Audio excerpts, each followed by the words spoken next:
ഇ-ശ്രേം കാർഡുള്ളവർ ശ്രദ്ധിക്കുക.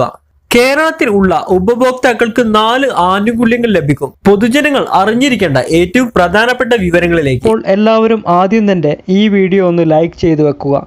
എങ്കിൽ കൂടുതൽ ആളുകളിലേക്ക് ഈ ഒരു വീഡിയോ എത്തിച്ചേരുന്നതായിരിക്കും. ചാനൽ ഇതുവരെ സബ്സ്ക്രൈബ് ചെയ്യാനും ആ ബെൽ നോട്ടിഫിക്കേഷനിൽ ഓൾ എന്ന ഓപ്ഷൻ എനേബിൾ ചെയ്യാനും മറക്കരുത്. നമ്മുടെ രാജ്യത്തെ അസംഘടിത മേഖലയിൽ പ്രവർത്തിക്കുന്ന തൊഴിലാളികൾക്ക് പ്രത്യേക പരിഗണന നൽകിക്കൊണ്ട് ആനുകൂല്യങ്ങൾ നൽകുന്നതിന് കേന്ദ്ര സർക്കാർ ആവിഷ്കരിച്ച പദ്ധതിയാണ് ഇ-ശ്രേം പദ്ധതി. നിലവിൽ ഒരു കമ്പനിയുടെയും പ്രൊവിഡൻസ് ഫണ്ട്, ESI ആനുകൂല്യങ്ങൾ ലഭിക്കാത്ത, ആദായ നികുതി അടയ്ക്കാത്ത സാധാരണക്കാരായ തൊഴിലാളികൾക്ക് ഇ-ശ്രേം പദ്ധതിയിൽ അംഗമായി കാർഡ് എടുക്കുവാൻ സാധിക്കും. ഇ-ശ്രേം പദ്ധതിയിൽ അംഗമാകുന്നതോടെ വിവിധങ്ങളായ ആനുകൂല്യങ്ങളാണ് ഉപഭോക്താക്കൾക്ക് നൽകുന്നത്. രാജ്യത്തെ വിവിധ സംസ്ഥാനങ്ങളിൽ വിവിധങ്ങളായ ആനുകൂല്യങ്ങളാണ് പദ്ധതിയുടെ കീഴിൽ വരുന്നത്.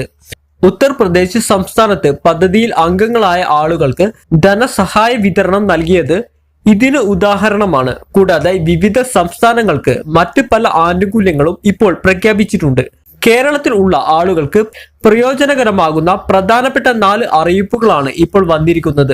ആദ്യത്തേത്, പദ്ധതിയിൽ അംഗമാകുന്ന എല്ലാ ആളുകൾക്കും സുരക്ഷാ ബീമ യോജന ആരോഗ്യ ഇൻഷുറൻസ് പദ്ധതിയിൽ സൗജന്യമായി പങ്കാളിയാകുവാൻ സാധിക്കും.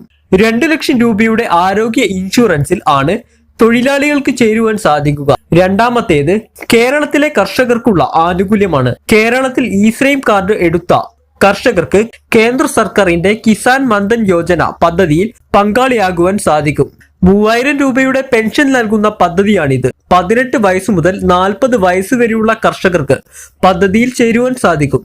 ഇ-ശ്രേം കാർഡ് എടുത്തവർ ആണെങ്കിൽ 16 വയസ്സ് മുതലുള്ളവർക്ക് പദ്ധതിയിലേക്ക് ചേരുവാൻ സാധിക്കുന്നതാണ്. മൂന്നാമത്തേത്, ഇ-ശ്രേം കാർഡ് എടുത്ത അസംഘടിത മേഖലയിലെ തൊഴിലാളികൾക്ക് 3000 രൂപ പെൻഷൻ ലഭിക്കുന്ന ശ്രേംയോഗി മൻധൻ യോജന എന്ന പദ്ധതിയിലേക്ക് ചേരുവാൻ സാധിക്കും. 18 വയസ്സ് മുതൽ 40 വയസ്സ് വരെയുള്ള ആളുകൾക്കാണ് പദ്ധതിയിലേക്ക് ചേരുവാൻ സാധിക്കുക. 60 വയസ്സ് മുതൽ പെൻഷൻ ആനുകൂല്യങ്ങൾ ലഭിച്ചു തുടങ്ങുന്നതായിരിക്കും. നാലാമത്തേത്, കേന്ദ്ര സർക്കാരിന്റെ അടൽ പെൻഷൻ യോജന എന്ന പദ്ധതിയുടെ ആനുകൂല്യമാണ്. ഈ പദ്ധതിയുടെ ഭാഗമായി 1000 രൂപ മുതൽ 5000 രൂപ വരെ പെൻഷൻ തുക ലഭിക്കുന്നതാണ്. ഇവിടെയും പ്രായപരിധി 18 വയസ്സിനും 40 വയസ്സിനും ഇടയിലാണ്. ഇങ്ങനെ വിവിധങ്ങളായ ആനുകൂല്യങ്ങളാണ് ഇ-ശ്രേം കാർഡ് എടുത്ത അസംഘടിത മേഖലയിലെ തൊഴിലാളികൾക്ക് ലഭിക്കുന്നത്. ആയതിനാൽ അക്ഷയ ജനസേവന കേന്ദ്രങ്ങൾ വഴി ഇ-ശ്രേം കാർഡ് എടുക്കുന്നതിനും പോസ്റ്റ് ഓഫീസ്, ബാങ്ക് എന്നിവ മുഖേന മേൽപ്പറഞ്ഞ വിവിധങ്ങളായ പെൻഷൻ പദ്ധതികളിൽ ചേരുന്നതിനും ഇപ്പോൾ അവസരമുണ്ട്. ഈയൊരു അവസരം എല്ലാ ആളുകളും പരമാവധി പ്രയോജനപ്പെടുത്തുക. അപ്പോൾ ഈ ഒരു വീഡിയോ നിങ്ങൾ മാക്സിമം ആളുകളിലേക്ക് ഷെയർ ചെയ്ത് എത്തിക്കുക. പുതിയ നല്ലൊരു വീഡിയോയുമായി ഇനിയും കണ്ടുമുട്ടാം.